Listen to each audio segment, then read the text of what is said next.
In digital Marathi, जनतेच्या हक्काचं व्यासपीठ। मी याद्वारे गंभीरपणे शपथ घेतो की या देशाचा युवक या नात्याने समाजाबद्दल स्वतःचे व देशाचे हित साधेन। कोणतीही कृती करण्यापूर्वी मी विचार व चिंतन मनन करेन। माझ्या वतीने भोवती घडणाऱ्या घटनांचे अवलोकन करून माझ्या मानसिक शारीरिक सामाजिक मानसशास्त्रीय आरोग्यासाठी सर्वोत्कृष्ट काय आहे ते जाणून घेण्याचे अभिवचन देतो। या वचनाशी मी एकनिष्ठ राहीन आणि हे चैतन्य माझ्या मित्र मैत्रींमध्ये पसरवून सुरक्षित चिंतामुक्त आणि जागृत राहून या देशाच्या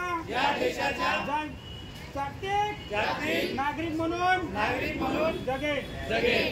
जागतिक एड्स दिनानिमित्त उल्हासनगरच्या मध्यवर्ती रुग्णालयात विद्यार्थी आणि रुग्णालयातील कर्मचाऱ्यांनी जनजागृती रॅली काढली आहे। या रॅलीला प्रमुख पाहुण्यांच्या हस्ते हिरवी झेंडी दाखवून सुरुवात करण्यात आली असून यावेळी जिल्हा शल्यचिकित्सक डॉक्टर मनोहर बनसोडे उपस्थित होते। उल्हासनगर मध्यवर्ती रुग्णालयाने काढलेल्या रॅलीत एड्स बाबतची माहिती देण्यात आली। रॅलीमध्ये विविध कॉलेजचे विद्यार्थी, NSS युनिटचे विद्यार्थी आणि विद्यार्थिनी त्याचबरोबर रुग्णालयातील कर्मचारी उपस्थित होते। जागतिक एड्स दिनानिमित्त एड्स या आजारावर जनजागृती करण्यात आली। यावेळी डॉक्टर, विद्यार्थी आणि कर्मचाऱ्यांनी एकत्र येत एड्स प्रतिबंध करण्यासाठी शपथ ग्रहण केली आहे। नमस्कार, मी डॉक्टर मनोहर बनसोडे, जिल्हा शल्यचिकित्सक, उल्हासनगर सेंट्रल हॉस्पिटल। या हॉस्पिटलमध्ये नेहमीच असे उपक्रम होत असतात, तर त्या सर्व राष्ट्रीय कार्यक्रमापैकी हा एक जागतिक एड्स दिन आम्ही नेहमी पाळत असतो। तर या निमित्ताने आज कॉलेज आणि शाळा येथील विद्यार्थी जमा करून त्यांची एक रॅली आज आपण जनजागृतीसाठी सर्व शहरामध्ये फिरवण्यात येणार आहे, जेणेकरून एड्स टाळण्यासाठी नवयुवकांना वेगवेगळे संदेश दिले जातील आणि त्यानुसार एड्स बराचसा कमी झालेला आहे, अजूनही कमी होईल याच्यासाठी दक्षता घेतली जाईल।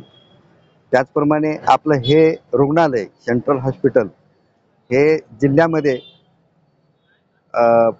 एड्स प्रतिबंधक कार्यक्रमामध्ये दुसऱ्या नंबरचा आलेला आहे आणि त्याचं पारितोषिक घेऊन येण्यासाठी आज आमचे राष्ट्रपाल आणि एड्सची टीम जाऊन घेऊन येणार आहे जिल्ह्यावरून।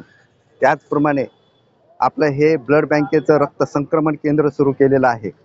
हे रक्त संक्रमण केंद्र जिल्ह्यामध्ये नंबर 1चं आलेलं आहे, त्यामुळे त्याचंही प्रथम पारितोषिक आज जिल्ह्यावरून घेऊन येण्यासाठी आमची टीम गेलेली आहे।